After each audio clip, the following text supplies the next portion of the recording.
ಸ್ನೇಹಿತರೆ, ಚರಿತ್ರೆ ಮತ್ತೊಂದು ವಿಡಿಯೋಗೆ ನಿಮಗೆಲ್ಲ ಪ್ರೀತಿಯ ಸ್ವಾಗತ. ಬದುಕು ಈಗ ಬಹಳ ಸುಲಭ. ಯಾವುದಕ್ಕೂ ತಡಕಾಡುವ ಪ್ರಮೇಯವೇ ಇಲ್ಲ. ಕುಳಿತಲ್ಲಿಯೇ ಎಲ್ಲವೂ ಸಿಗುವಂತೆ ಮಾಡುವ ವ್ಯವಸ್ಥೆ ಇದೆ. ಸ್ಮಾರ್ಟ್ಫೋನ್ ಎಂಬ ಮಾಯೆ ನಮ್ಮ ಜೀವನವನ್ನ ಬಹಳ ಸುಲಭ, ಸರಳ ಮಾಡಿಬಿಟ್ಟಿದೆ. ಈಗ ಯಾವುದಕ್ಕೂ ಇನ್ನೊಬ್ಬರನ್ನ ಅವಲಂಬಿಸೋದು ಕಡಿಮೆ. ಮನೆಯಲ್ಲಿ ಅಡುಗೆ ಮಾಡಲು ಕಷ್ಟವಾದರೆ 2 ನಿಮಿಷದಲ್ಲಿ ಆಹಾರ ಆರ್ಡರ್ ಮಾಡಬಹುದು. ಫುಡ್ ಡೆಲಿವರಿಯಿಂದ ಹಿಡಿದು ಆನ್ಲೈನ್ ಶಾಪಿಂಗ್, ಕ್ಷಣಾರ್ಧದಲ್ಲೇ ಪಾವತಿ, ಹೀಗೆ ಎಲ್ಲವೂ ಈಗ ನಮ್ಮ ಕಿರುಬೆರಳಿನ ಮೇಲಿದೆ. ಒಂದೇ ಒಂದು ಕ್ಲಿಕ್ ಮಾಡಿದರೆ ಸಾಕು, ನಾವು ಬಯಸಿದ್ದು ಕಣ್ಣ ಮುಂದೆ ಇರುತ್ತದೆ. ಕೇವಲ ವಸ್ತು, ವಿಷಯಗಳಷ್ಟೇ ಇದಕ್ಕೆ ಸೀಮಿತವಾಗಿಲ್ಲ. ಗೆಳೆತನ, ಪ್ರೀತಿ, ಮದುವೆ ಎಲ್ಲವೂ ಈ ಕಿರುಬೆರಳಿನ ಮೇಲೆಯೇ ನಿಂತಿದೆ. ಡೇಟಿಂಗ್ ಆ್ಯಪ್ಗಳು, ಮ್ಯಾಟ್ರಿಮೋನಿಯಲ್ ವೆಬ್ಸೈಟ್ಗಳು, ಫ್ರೆಂಡ್ಶಿಪ್ ಆ್ಯಪ್ಗಳು, ಹೀಗೆ 1-2 ಎಲ್ಲವೂ ನಮ್ಮ ಮೊಬೈಲ್ಗಳಲ್ಲೇ ಸಿಗುತ್ತವೆ. ಆದರೆ ಈ ಆನ್ಲೈನ್ ಸಂಬಂಧ ಹುಡುಕಾಟ ಕೆಲವೊಮ್ಮೆ ನಮ್ಮನ್ನ ಪಾತಾಳಕ್ಕೂ ತಳ್ಳಬಹುದು. ಈ ಡಿಜಿಟಲ್ ಸರ್ಚಿಂಗ್ ನಮ್ಮ ಬದುಕನ್ನೇ ಸರ್ವನಾಶ ಮಾಡಬಹುದು. ಈಗೀಗ ನಕಲಿ ಐಡಿ, ಫೋಟೋ ಮೂಲಕ ನಂಬಿಕೆ, ವಿಶ್ವಾಸ ಗಳಿಸಿ ಯಾಮಾರಿಸುವ ಮೋಸಗಾರರ ಸಂಖ್ಯೆ ದೊಡ್ಡ ಮಟ್ಟದಲ್ಲೇ ಸಕ್ರಿಯವಾಗಿದೆ. ಇಂಥದ್ದೇ ಒಂದು ಇಂಟ್ರೆಸ್ಟಿಂಗ್ ಆದ ಭಯಾನಕ ಧೋಕಾ ಸ್ಟೋರಿಯೊಂದನ್ನ ನಿಮ್ಮ ಮುಂದೆ ಇಡ್ತಾ ಇದ್ದೀವಿ. ಬನ್ನಿ, ಇಂದಿನ ಎಪಿಸೋಡನ್ನ ಪ್ರಾರಂಭ ಮಾಡೋಣ.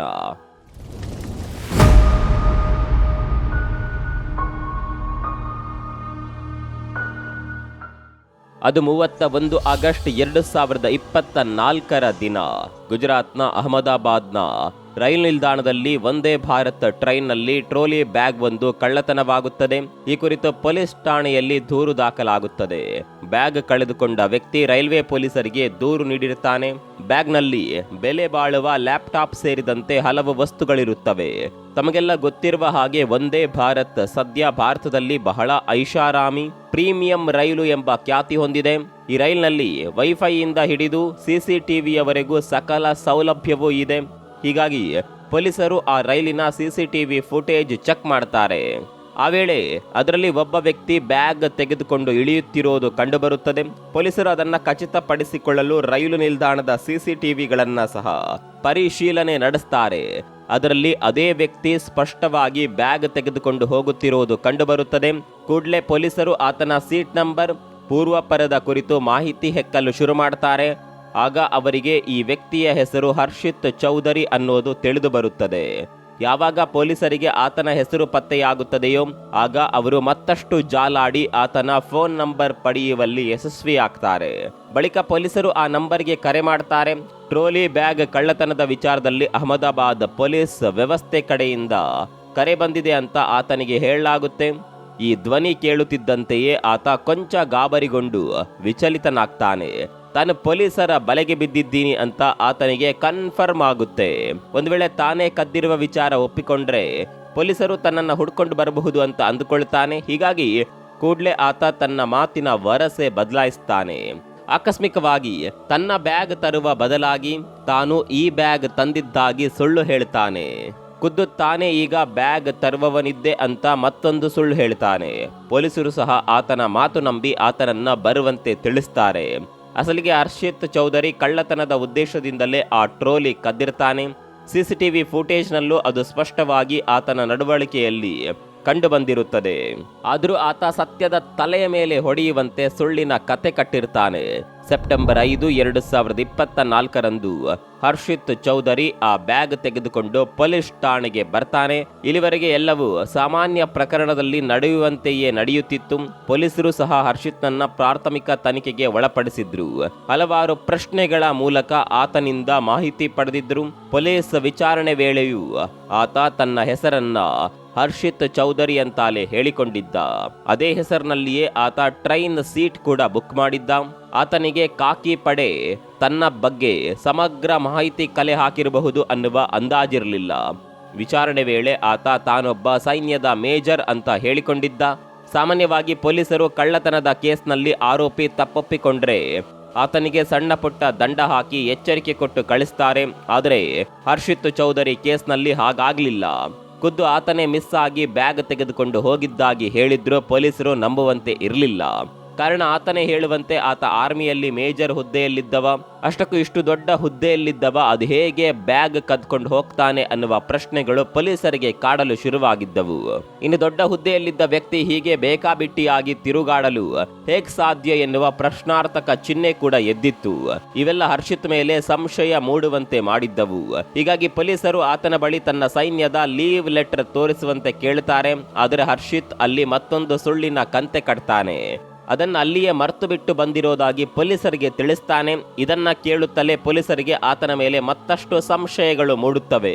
ಒಂದು ವೇಳೆ ಆತ ಸೈನ್ಯದಲ್ಲಿ ಏನಾದರೂ ತಪ್ಪು ಕೆಲಸ ಮಾಡಿ ಹೀಗೆ ಓಡಿ ಬಂದಿರಬಹುದು ಅನ್ನುವ ಅನುಮಾನವು ಅಹಮದಾಬಾದ್ ಪೊಲೀಸರಿಗೆ ಬಲವಾಗತೊಡಗುತ್ತದೆ.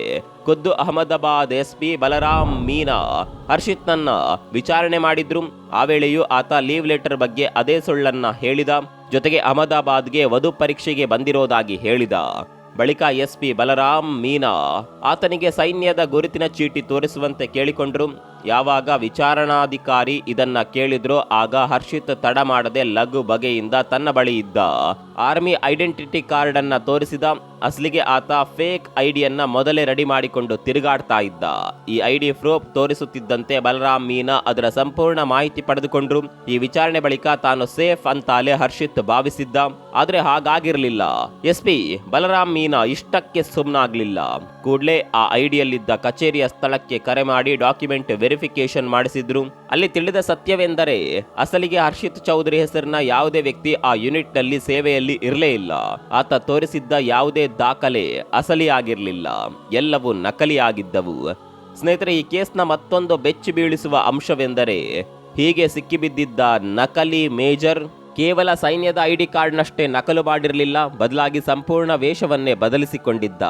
ಆತನ ಹೆಸರು ಹರ್ಷಿತ್ ಚೌಧರಿ ಆಗಿರಲೇ ಇಲ್ಲ. ಆತ ಮಹಮ್ಮದ್ ಶಾಬಾಜ್ ಮುಸ್ತಾಕ್ ಅಲಿ ಖಾನ್ ಆಗಿದ್ದ. 2015ರಲ್ಲಿ ಆತ ಕ್ರೀಡಾ ಕೋಟದಲ್ಲಿ ಸೇನೆಗೆ ಸೇರ್ಪಡೆಯಾಗಿದ್ದ. ಆತನ ಸೇವಾವಧಿಯಲ್ಲಿ ಆತ ಆರ್ಮಿ ಕ್ಯಾಂಟೀನ್ನಲ್ಲಿ ಕೆಲಸ ನಿರ್ವಹಿಸುತ್ತಿದ್ದ.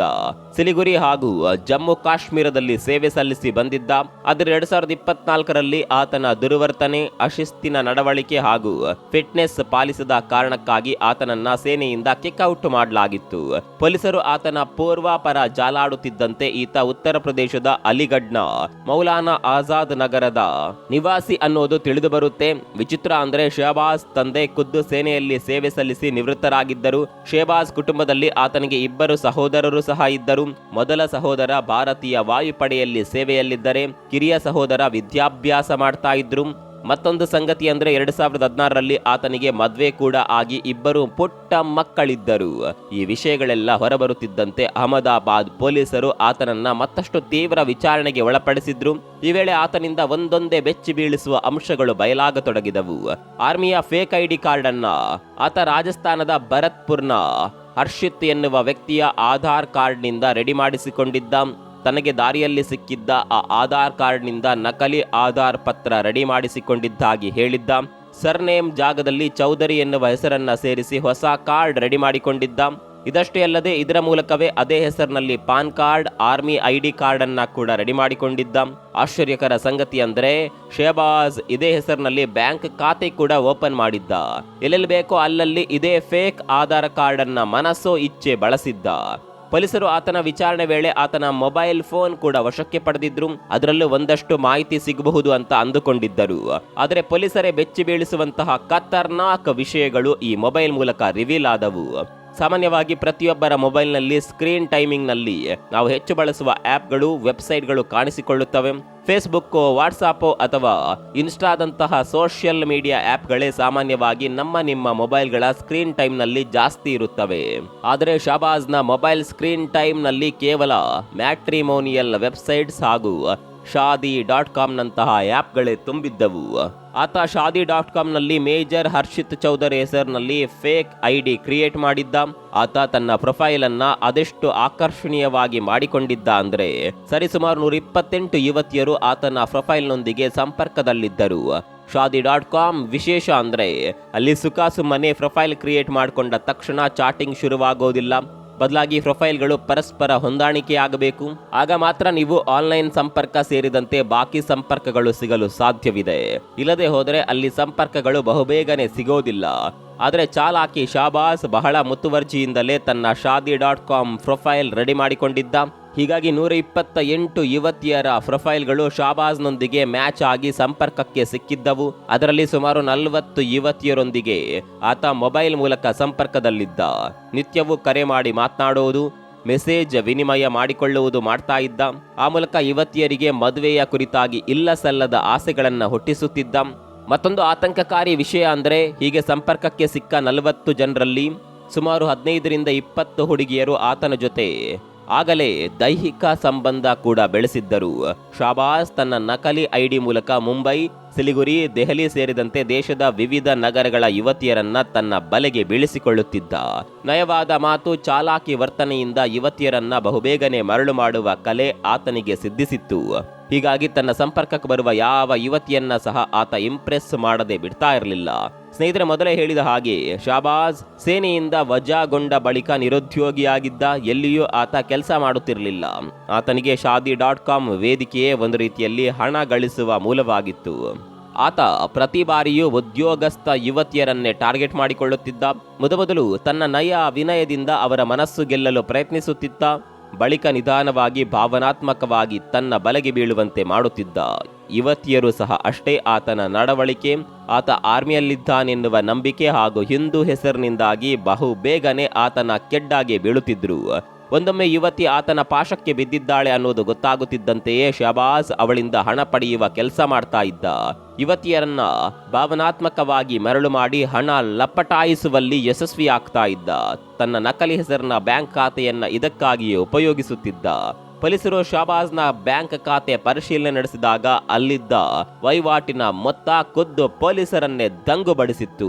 ಶಾಬಾಜ್ ತನ್ನ ನಕಲಿ ಮುಖವಾಡದೊಂದಿಗೆ ಬರೋಬ್ಬರಿ 50 ಲಕ್ಷ ರೂಪಾಯಿಯನ್ನ ಹೀಗೆ ಯುವತಿಯರಿಂದ ಲಪಟಾಯಿಸಿದ್ದ. ಸ್ನೇಹಿತರೆ, ಈ ಲಂಪಟ ಶಾಬಾಜ್ನ ಆಟಗಳು ಇಲ್ಲಿಗೆ ನಿಂತಿರಲಿಲ್ಲ. ತನಿಖೆ ಮುಂದುವರಿಯುತ್ತಿದ್ದಂತೆ ಆತನ ಮತ್ತೊಂದು ಭಯಾನಕ ಮುಖವು ಬಹಿರಂಗವಾಗಿತ್ತು. ಶಾಬಾಜ್ ಕೇವಲ ಯುವತಿಯರನ್ನ ನಂಬಿಸಿ ಮೋಸ ಮಾಡ್ತಾ ಇರಲಿಲ್ಲ. ಸಂಪರ್ಕಕ್ಕೆ ಸಿಕ್ಕ ಓರ್ವ ಹಿಂದೂ ಯುವತಿಯನ್ನ ಮದ್ವೆ ಸಹ ಆಗಿದ್ದ. ಅಂದ್ರೆ ಲವ್ ಜಿಹಾದ್ ನಡೆಸಿದ್ದ. ತಾನೊಬ್ಬ ಮುಸ್ಲಿಂ ಅನ್ನೋದನ್ನ ಮುಚ್ಚಿಟ್ಟು ಹಿಂದೂ ಪದ್ಧತಿಗಳ ಅನುಸಾರವೇ ಆ ಯುವತಿಗೆ ಮಂಗಳಸೂತ್ರ ಕಟ್ಟಿದ್ದ. ಆ ಮದುವೆಯಾದ ಮಹಿಳೆಯನ್ನ ಅಲಿಗಢ್ನಲ್ಲೇ ಮನೆಯೊಂದನ್ನ ಮಾಡಿ ಇರಿಸಿದ್ದ. ವಿಚಿತ್ರ ಅಂದ್ರೆ ಶಾಬಾಜ್ ಬಂಧನದವರೆಗೂ ಆ ಮಹಿಳೆಗೆ ಆತನೊಬ್ಬ ಮುಸ್ಲಿಂ ಅನ್ನೋದೇ ತಿಳಿದಿರಲಿಲ್ಲ. ಶಾಬಾಜ್ ವಿಷಯವಾಗಿ ಪೊಲೀಸರು ಆ ಮಹಿಳೆಗೆ ಮಾಹಿತಿ ನೀಡಿದಾಗ ಮೊದಲು ಆಕೆ ನಂಬಲಿಲ್ಲ. ಕಾರಣ, ಕಳೆದೊಂದು ವರ್ಷದಿಂದ ಅವಳು ಶಾಬಾಜ್ನ ಜೊತೆ ಸಂಸಾರ ನಡೆಸುತ್ತಿದ್ಲು. ಯಾವಾಗ ಈ ವಿಷಯ ಮನವರಿಕೆ ಆಯಿತೋ ಆಗ ಆ ಮಹಿಳೆ ಅಲಿಗಢ್ನ ಬನ್ನಾದೇವಿ ಪೊಲೀಸ್ ಠಾಣೆಯಲ್ಲಿ ಶಾಬಾಜ್ ವಿರುದ್ಧ ದೂರು ದಾಖಲಿಸುತ್ತಾಳೆ. ಅಲ್ಲದೆ ಕಳೆದೊಂದು ವರ್ಷದಲ್ಲಿ ತನ್ನ ಮೇಲೆ ಮಾಡಲಾದ ಹಲ್ಲೆ, ಕಿರುಕುಳದ ಬಗ್ಗೆಯೂ ದೂರಿನಲ್ಲಿ ಉಲ್ಲೇಖಿಸುತ್ತಾಳೆ. ಸ್ನೇಹಿತರೆ, ಲವ್ ಜಿಹಾದ್ ಅನ್ನೋದು ಕಳೆದ ಹಲವು ವರ್ಷಗಳಿಂದ ಬಹು ವಿವಾದಿತ ವಿಷಯವಾಗಿ ದೇಶದಲ್ಲಿ ಸದ್ದು ಮಾಡ್ತಿದೆ. ಲವ್ ಜಿಹಾದ್ ಎಂದರೆ ಒಂದು ಧರ್ಮದ ಯುವಕ ಮತ್ತೊಂದು ಧರ್ಮದ ಯುವತಿಯನ್ನ ಮೋಸದ ಮೂಲಕ ಪ್ರೀತಿಯಲ್ಲಿ ಬೀಳಿಸಿಕೊಂಡು ಮದುವೆಯಾಗೋದು, ಬಳಿಕ ಮತಾಂತರ ಮಾಡಿಸೋದು. ಇತ್ತೀಚಿನ ದಿನಗಳಲ್ಲಿ ಇಂತಹ ಪ್ರಕರಣಗಳು ಜಾಸ್ತಿ ಆಗ್ತಿವೆ. ಅಲ್ಲದೆ ಕೆಲವು ಮಹಿಳೆಯರು ಇದಕ್ಕಾಗಿ ತಮ್ಮ ಪ್ರಾಣವನ್ನೇ ಬಲಿ ಕೊಟ್ಟ ಪ್ರಸಂಗಗಳು ನಡೆದಿದೆ. ಶಾಬಾಜ್ ಎಂತಹ ಕಿಲಾಡಿಯಾಗಿದ್ದನೆಂದರೆ, ಮದುವೆಯಾಗಿದ್ದ ಯುವತಿಗೆ ಚೂರೇ ಚೂರು ಅನುಮಾನ ಬಾರದಂತೆ ತನ್ನ ಧರ್ಮವನ್ನ ಮುಚ್ಚಿಟ್ಟಿದ್ದ. ಬಾಕಿ ಯುವತಿಯರಿಗೆ ಮಾಡಿದಂತೆ ಈ ಯುವತಿಯನ್ನ ಫಸಲಾಯಿಸಿ ಬಲೆಗೆ ಬೀಳಿಸಿಕೊಂಡಿದ್ದ. ಮಾರ್ಚ್ 5, 2023ರಂದು ಹಿಂದೂ ಪದ್ಧತಿಗಳ ಅನುಸಾರವೇ ಅಲಿಗಢ್ನಲ್ಲಿ ದೇವಾಲಯವೊಂದರಲ್ಲಿ ಮದುವೆಯಾಗಿದ್ದ. ಅಲಿಗಢ್ನ ಲೋಹಿಯಾ ನಗರದಲ್ಲಿ ಬಾಡಿಗೆ ಮನೆಯೊಂದನ್ನ ಮಾಡಿ ಅಲ್ಲಿ ಸಂಸಾರ ನಡೆಸ್ತಾ ಇದ್ದ. ದಿನದ ಸಮಯವೆಲ್ಲ ಹೆಚ್ಚು ಕಡಿಮೆ ಊರೂರು ಅಲೆಯುತ್ತಾ ಹೊರಗಡೆ ಇರುತ್ತಿದ್ದ ಶಾಬಾಜ್ ತನ್ನ ಹಿಂದೂ ಹೆಂಡತಿಗೆ ಕೆಲಸದ ನೆಪ ಹೇಳ್ತಾ ಇದ್ದ. ಒಂದೊಮ್ಮೆ ಮನೆಗೆ ಬಂದರೆ ಸಾಕು ಅವಳ ಮೇಲೆ ಹಲ್ಲೆ ನಡೆಸೋದು, ಲೈಂಗಿಕ ಕ್ರಿಯೆಗಾಗಿ ಪೀಡಿಸೋದು ಮಾಡ್ತಾ ಇದ್ದ. ಅಲ್ಲದೆ ಹೆಂಡತಿಯನ್ನ ತುಂಡುಗಳಾಗಿ ಕತ್ತರಿಸುವ ಬೆದರಿಕೆಯನ್ನ ಹಾಕ್ತಾ ಇದ್ದ. ಒಟ್ನಲ್ಲಿ ಆ ಯುವತಿ ಶಾಬಾಜ್ನ ಆಟಕ್ಕೆ ದಾಳವಾಗಿ ತನ್ನ ಜೀವನವನ್ನೇ ಹಾಳು ಮಾಡಿಕೊಂಡಿದ್ಲು. ಶಾಬಾಜ್ನ ಈ ಮಹಾ ವಂಚನೆಯ ಕೇಸ್ ಈಗಲೂ ತನಿಖಾ ಹಂತದಲ್ಲಿದೆ. ಅಲ್ಲದೆ ಬಾಕಿ ವಂಚನೆಗೊಳಗಾದ ಮಹಿಳೆಯರು ಸಹ ದೂರು ನೀಡುವಂತೆ ಅಹಮದಾಬಾದ್ ಪೊಲೀಸರು ಮನವಿ ಮಾಡಿದ್ದಾರೆ. ರೈಲಿನಲ್ಲಿ ನಡೆದ ಒಂದು ಸಾಮಾನ್ಯ ಬ್ಯಾಗ್ ಕಳ್ಳತನ ಪ್ರಕರಣ ಇಷ್ಟೊಂದು ದೊಡ್ಡ ಭಯಾನಕ ಸತ್ಯವನ್ನ ತೆರೆದಿಟ್ಟಿದೆ. ಸ್ನೇಹಿತರೆ, ಒಂದು ವಿಷಯವನ್ನ ಗಮನದಲ್ಲಿಟ್ಕೊಳ್ಳಿ. ಸ್ಮಾರ್ಟ್ಫೋನ್ ಬಂದ ಬಳಿಕ ಬದುಕೇನು ಬಹಳ ಸುಲಭವಾಗಿದೆ, ಆದರೆ ಅದರೊಂದಿಗೆ ಸಮಸ್ಯೆಗಳು, ತೊಂದರೆಗಳು ಕೂಡ ಅಷ್ಟೇ ಜಾಸ್ತಿ ಆಗಿವೆ. ಸೋಷಿಯಲ್ ಮೀಡಿಯಾಗಳಲ್ಲಿಯೇ ಪರಿಚಯ, ಗೆಳೆತನವಾಗಿ ಮದುವೆಗಳು ನಡೆಯುವ ಹಂತಕ್ಕೆ ಬರುತ್ತಿದೆ. ಈ ವಿಚಾರದಲ್ಲಿ ಕೊಂಚ ಎಚ್ಚರಿಕೆಯಿಂದ ಹೆಜ್ಜೆ ಇಡಬೇಕಾಗಿದೆ. ಯಾರ್ಯಾರನ್ನೋ ನಂಬಿ ಕೋಪಕ್ಕೆ ಬೀಳುವ ಮುನ್ನ ಎಚ್ಚೆತ್ತುಕೊಳ್ಳಬೇಕಾಗಿದೆ. ಮೊಬೈಲನ್ನು ಜಾಗರೂಕರಾಗಿ ಜವಾಬ್ದಾರಿಯಿಂದ ಬಳಸಬೇಕಾಗಿದೆ. ಎಲ್ಲಿವರೆಗೆ ಮೋಸ ಹೋಗುವವರು ಇರ್ತಾರೋ ಅಲ್ಲಿವರೆಗೆ ಮೋಸ ಮಾಡುವವರು ಇದ್ದೇ ಇರ್ತಾರೆ. ಸೊ ಬಿ ಕೇರ್ಫುಲ್ ಅಂತ ಹೇಳ್ತಾ ಈ ವಿಡಿಯೋವನ್ನು ಮುಗಿಸ್ತಾ ಇದ್ದೇವೆ. ಈ ಪ್ರಕರಣದ ಬಗ್ಗೆ ನಿಮ್ಮ ಅನಿಸಿಕೆಯನ್ನು ಕಾಮೆಂಟ್ ಬಾಕ್ಸ್ನಲ್ಲಿ ಬರೀರಿ. ಮತ್ತೊಂದು ವಿಡಿಯೋದಲ್ಲಿ ಸಿಗೋಣ. ಅಲ್ಲಿವರೆಗೂ ನಮಸ್ಕಾರ.